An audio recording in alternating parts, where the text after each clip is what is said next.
What's your hiring practice like? What's my hiring practice? What do you mean specifically? When someone walks through your door and says, I want to work for you, Ooh. how do you choose who to hire?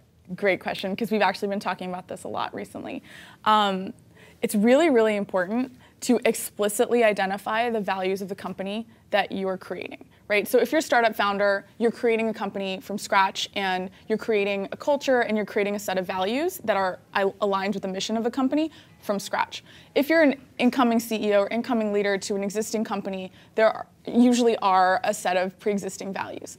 One thing that I think is really important for leaders to do consistently is explicitly identify values with the team, right? Make sure that every single person who works at that company understands what is the what is the persona, what is the character of the Levo teammate? What types of values do they want to have? And hire according to those mercilessly, right? Independently of performance. And so one of the things that we do at Levo is we have cycles by which you get interviewed relative to your technical prowess or your other performance metrics, but then we have an explicit values interview where you meet someone on the team who's not going to be your direct manager, who's not going to be vouching for, if you're an engineer, your technical skills or whatever the case may be. And the only thing they're looking at is how aligned is this person's mindset with the growth mindset that we have at the company. So do you fire as mercilessly if someone doesn't meet those values once they walk through the door? I think that's equally important. CEOs are responsible for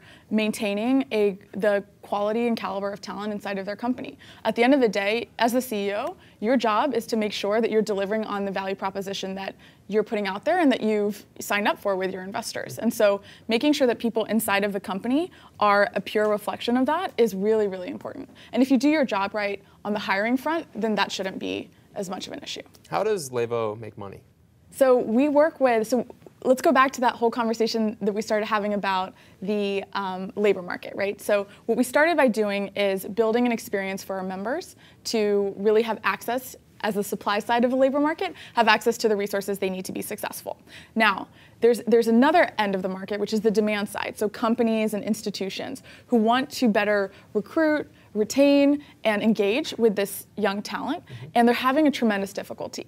So a lot of the conversations, and I'm sure we've all had these conversations in some form of another, but a lot of the conversations that are happening right now are about millennial talent.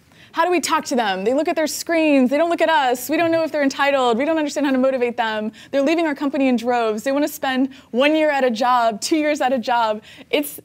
There's a hurricane of opinions out there right now about millennial talent. And you tell them to get a WhatsApp account, right? And just send messages to them that way. That's your advice, Very timely right? recommendation. Yeah. Very timely recommendation. So, I mean, the point of that whole flurry of conversations being out there is just as proof that there's a disconnect, right? Obviously, there's a disconnect, or else this cultural conversation wouldn't be coming back over and over and over again. And so what we do is we help and we support companies in better recruiting, retaining, and engaging millennial talent, which is beneficial to the talent because they're now in environments that are more set up for their success, and is beneficial to the companies because it's not advantageous for them to recruit people and not set them up to meet their potential, right? Wherever there's that gap between performance and potential, there's a loss to the company, to the individual, to the economy. So Levo is about bridging that gap and coming full circle.